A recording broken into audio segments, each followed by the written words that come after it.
오늘의 사연은 한국에 시집온 한 몽골 여성이 조용히 꺼내든 편지 한 장에서 시작됩니다. 안녕하세요. 저는 몽골 울란바토르 근교의 작은 마을에서 살다가 지금은 경상북도 한 시골 마을의 며느리로 살고 있습니다. 한국 생활이 힘들지는 않아요. 남편은 조용하고 따뜻한 사람이며 시부모님도 나름대로 저를 존중해 주세요. 하지만 어떤 날은 그저 모든 것이 낯설게만 느껴집니다. 사람들의 말투, 밥상 위에 오르는 익숙하지 않은 음식들, 창밖에 펼쳐진 농과 밭, 그리고 이따금 들려오는 말없는 정적. 그럴 때면 저는 엄마가 남긴 오래된 편지 한 장을 꺼내 읽습니다. 마이야, 혹시 너도 먼 나라에서 외로움을 느끼게 되면 이 편지를 읽으렴. 이건 엄마가 너에게 처음 들려주는 이야기란다. 엄마가 아직 18이던 그 여름, 엄마의 첫사랑이 끝났지. 그 사람은 어릴 적부터 함께 자란 친구였단다.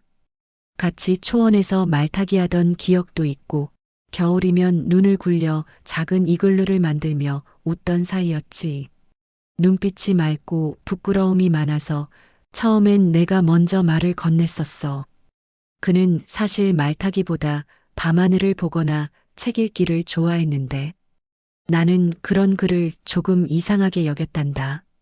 그래도 우리는 함께 달리고 돌무더기 위에서 별자리를 외우며 성장했지. 사춘기가 오기 전까지는 언제나 마음이 통하는 좋은 친구였단다. 그런데 소년이 되던 어느 날 그는 도시로 유학을 떠났고 그 뒤로 몇 해가 흘렀어. 다시 돌아왔을 땐 눈빛이 더 깊어졌단다. 키는 훌쩍 자라 있었고 옷차림도 말투도 조금 달라졌어.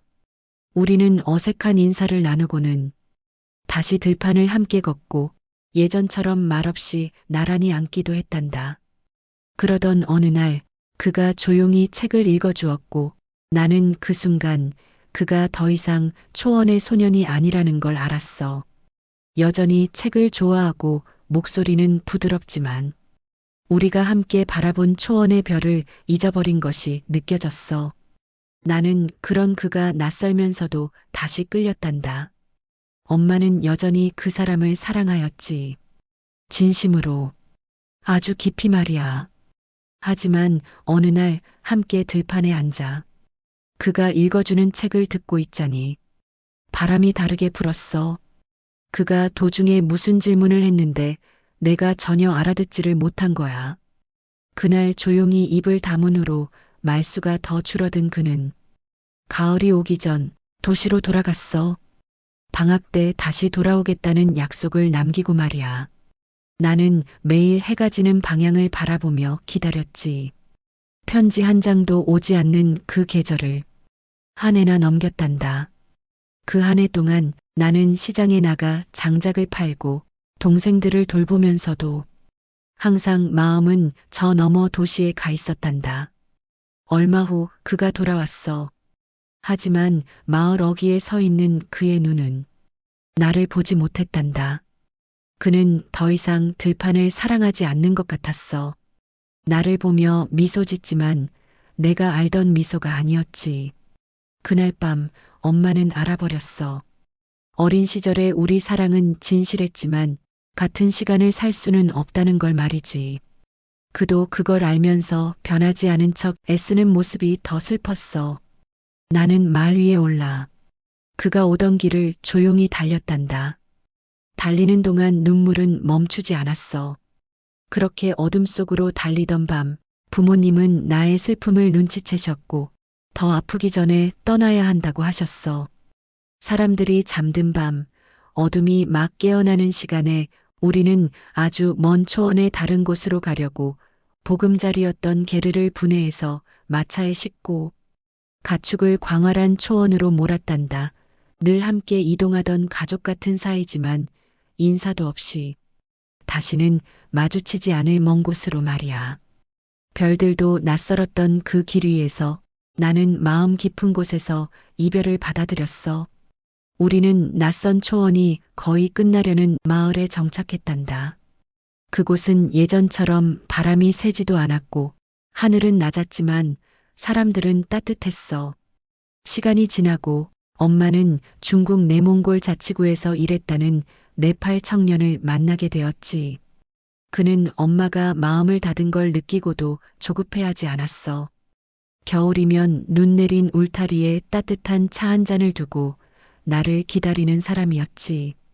말이 좀 많았지만 눈빛은 따뜻했어. 처음엔 네팔어가 서툴러서 대화가 쉽지 않았어도 그는 매일 천천히 반복해서 말해주며 엄마가 언어에 익숙해지도록 기다려줬단다. 그렇게 아주 느리고 조용한 방식으로 엄마는 다시 한 사람을 사랑하게 되었어. 그리고 너를 낳았어. 너는 내가 다시 사랑하게 된 첫 번째 존재란다. 혹시 너도 먼 곳에서 외로움을 느낄 때 이 이야기를 떠올려주면 좋겠구나. 엄마의 사랑은 끝났지만 거짓은 아니었어.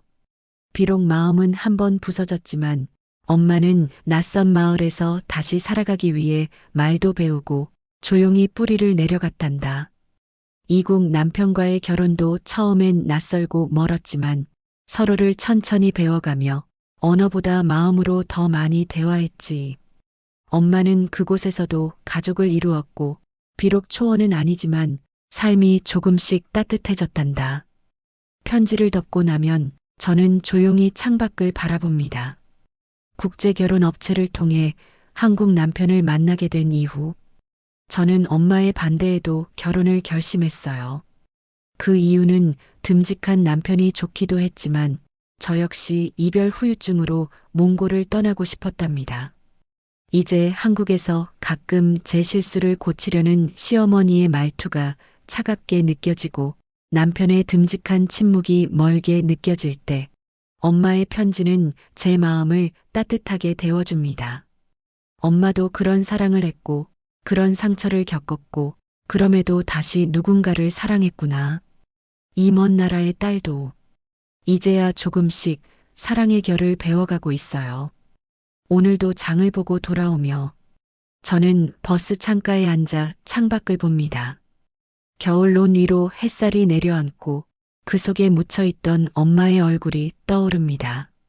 내가 사랑하는 자녀들과 이 땅에서 오래오래 살아가고 싶다는 그 생각에 문득 눈물이 맺힙니다. 하지만 그 눈물은 슬픔보단 무언가를 이해해가는 과정의 따뜻한 증거 같아요. 엄마, 나도 이제 조금은 알 것 같아요.